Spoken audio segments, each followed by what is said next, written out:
James and the Giant Peach, chapters 26 and 27. We're on chapter 26, and oh my goodness, Centipede was dancing around, wasn't he? But what's happened to him? Let's find out. The centipede, who had begun dancing wildly round the deck during this song, had suddenly gone too close to the downward curving edge of the peach. And for 3 awful seconds, he had stood teetering on the brink, swinging his legs frantically in circles in an effort to stop himself from falling over backwards into space. But before anyone could reach him, down he went. He gave a shriek of terror as he fell. Ah!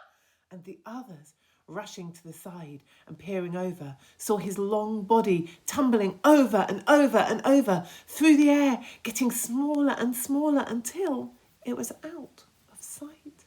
"Silkworm!" yelled James. "Quick, start spinning!" The silkworm sighed, for she was still very tired from spinning all that silk for the seagulls, but she did as she was told. "I'm going down after him," cried James, grabbing the silk string as he started coming out of Silkworm and tying the end around his waist. "The rest of you hold on to Silkworm so I don't pull her over with me. And later on, if you feel 3 tugs, 1, 2, 3 on the string, start hauling me up again." He jumped and went tumbling down after Centipede. Down, down, down towards the sea below. You can imagine how quickly the silkworm had to spin to keep up with the speed of his fall. "Oh, we'll never see either of them again," cried Ladybird. Oh dear, just when we were all so happy too." Miss Spider and the Glowworm and the Ladybird all began to cry. So did Earthworm. "I don't care about the centipede," the Earthworm sobbed. "But I really did love that little boy." Very softly, the old green grasshopper started to play the funeral march on his violin. And by the time he'd finished, everyone, including himself, was in floods of tears. Suddenly, there came 3 sharp tugs. 1, 2, 3. "Pull!" shouted the old green grasshopper.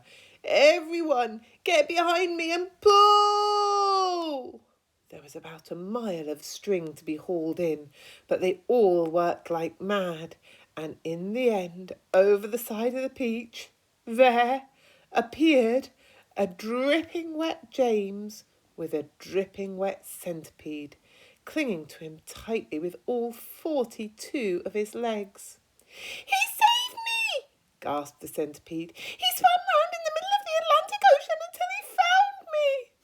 "My dear boy," the old green grasshopper said, patting James on the back. "I do congratulate you."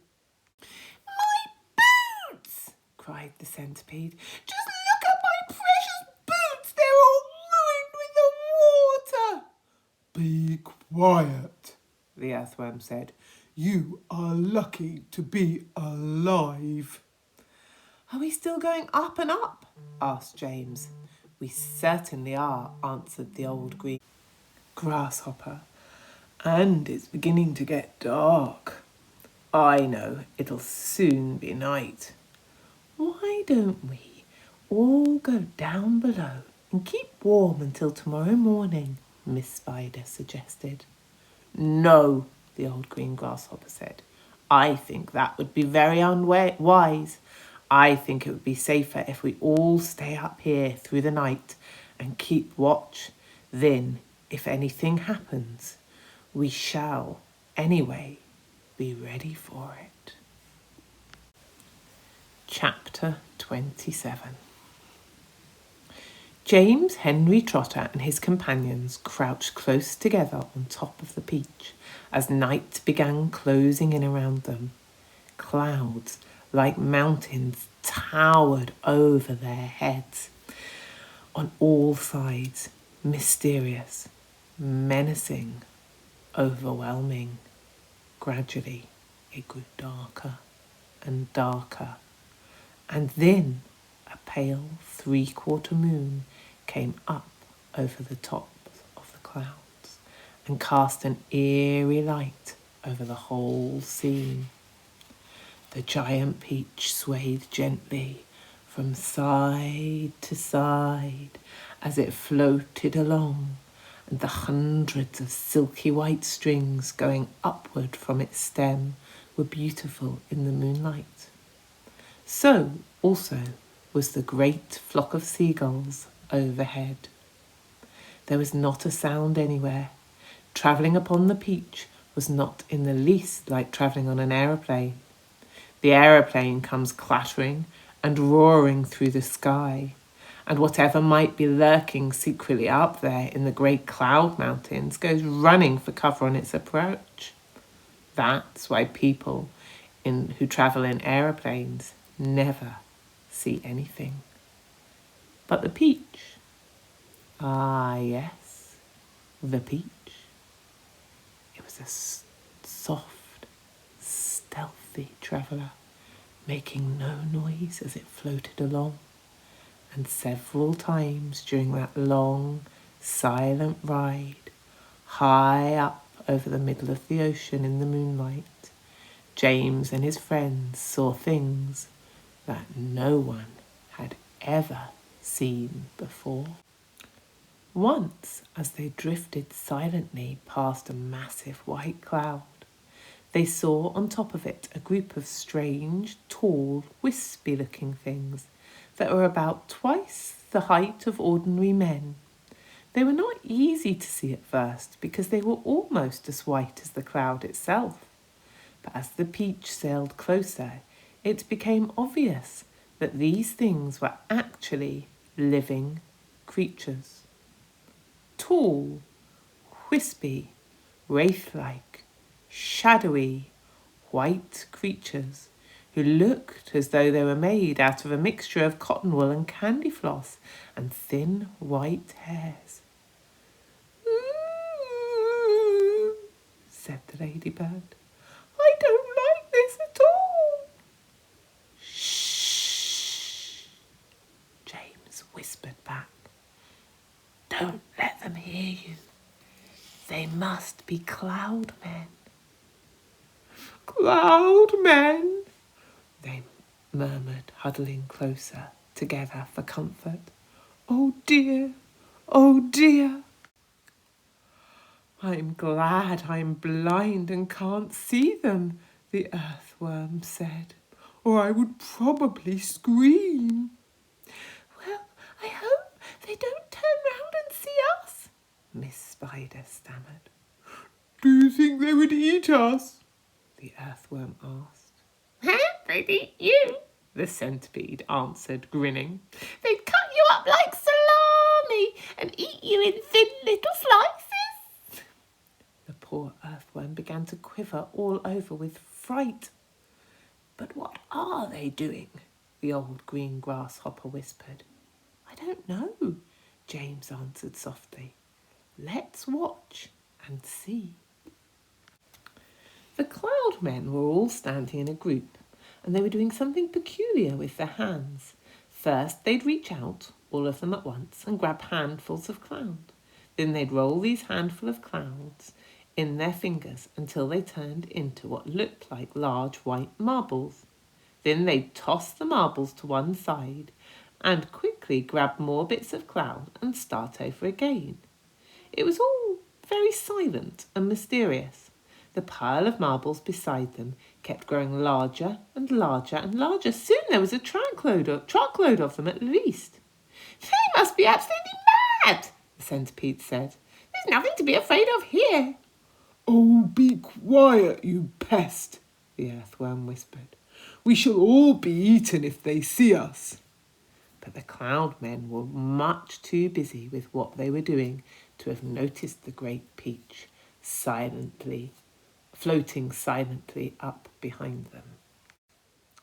Then the watchers on the peach saw one of the cloud men raising his long, wispy arms above his head. They heard him shouting, "All right, boys, that's enough. Get the shovels." Cloudmen immediately let out a strange, high-pitched whoop of joy and started jumping up and down and waving their arms in the air. And then they picked up their enormous shovels and rushed over to the piles of marbles and began shoveling them as fast as they could go over the side of the cloud into space. "Down they go!" they chanted as they worked. "Down they go! Hail and snow! Freezes and sneezes! Noses will blow!" "It's hailstones," whispered James excitedly. "They've been making hailstones, and now they're showering them down to the people in the world below." "Hailstones?" said the centipede. "That's ridiculous. It's summertime. You don't have hailstones in the summertime." "They're practicing for winter," James told him. "I don't believe it," shouted the centipede, raising his voice. "Shh," the others whispered, and James said softly, "For heaven's sake, centipede, don't make so much noise." The centipede roared with laughter. "Those imbeciles, they can hear anything," he cried. "They're deaf as doorknobs, you watch." And before anyone could stop him, he had cupped his front feet to his mouth and was yelling at the cloud men as loud as he could. "Idiots!" he yelled. "Nincompoops! Half-wits! Blunderheads! What on earth do you think you're doing over there?" The effect was immediate. The cloud men jumped round as though they'd been stung by wasps. And when they saw the great golden peach floating past them not 50 yards away in the sky, they gave a great yelp of surprise. They dropped their shovels to the ground, and there they stood with the moonlight streaming down over them, absolutely motionless, like a group of tall, white, hairy statues, staring and staring at the gigantic fruit. The passengers on the peach, all except the centipede, sat frozen with terror, looking back at the cloud men, wondering what was going to happen next. "Now you've done it, you loathsome pest," whispered the earthworm to the centipede. "I'm not frightened of them," shouted the centipede, to show everybody once again that he wasn't. He stood up to his full height and started dancing and making insult signs to the cloud men with all 42 of his legs. This evidently infuriated the cloud men beyond all belief. All at once, they spun around and grabbed great handfuls of hailstones. And then they rushed to the edge of the cloud and started throwing them at the peach and shrieking with fury all the time. "Look out!" cried James. "Quick! Lie down! Lie flat on the deck!" It was lucky they did. A large hailstone can hurt you as much as a rock or a lump of lead if it is thrown hard enough. My goodness, how those cloud men could throw. The hailstones came whizzing through the air like bullets from a machine gun, and James could hear them smashing against the side of the peach and burying themselves in the peach flesh with horrible squelching sounds. Plop, plop, plop, and blink, plink, plink, as they bounced off the poor ladybird's shell, because she couldn't lie as flat as the others.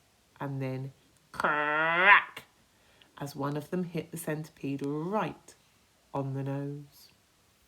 And crack again, another one hit him somewhere else. "Ow!" he cried. "Ow! Ow! Stop, stop, stop, stop, stop!" But the cloud men had no intention of stopping. James could see them rushing about on the cloud like a lot of hungry ghosts, picking up hailstones from the pile, dashing to the edge of the cloud and hurling the hailstones at the peach, dashing back to get more. And then when the pile of stones was all gone, they simply grabbed handfuls of cloud and made many more, as many as they wanted, bigger ones, some of them now as large as cannonballs. "Quickly," cried James, "down the tunnel or we'll be wiped out." There was a rush for the tunnel entrance, and half a minute later everyone was safely downstairs inside the stone of the peach, trembling with fright and listening to the noise of the hailstones as they came crashing against the side of the peach. I'm a wreck, groaned Centipede. I'm wounded all over. Serves you right, said the earthworm.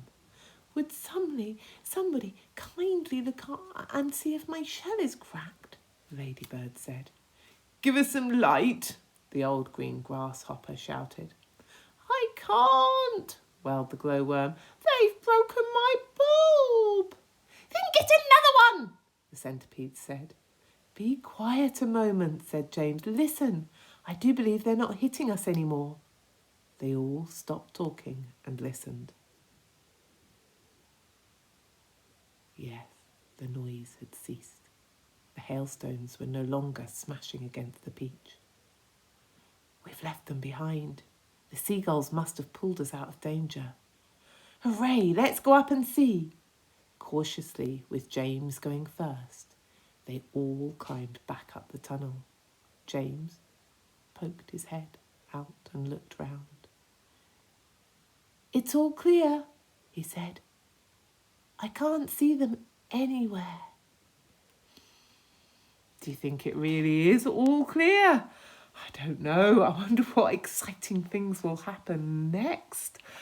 I'm really enjoying this book. It was a great choice, Primary 3. Well done.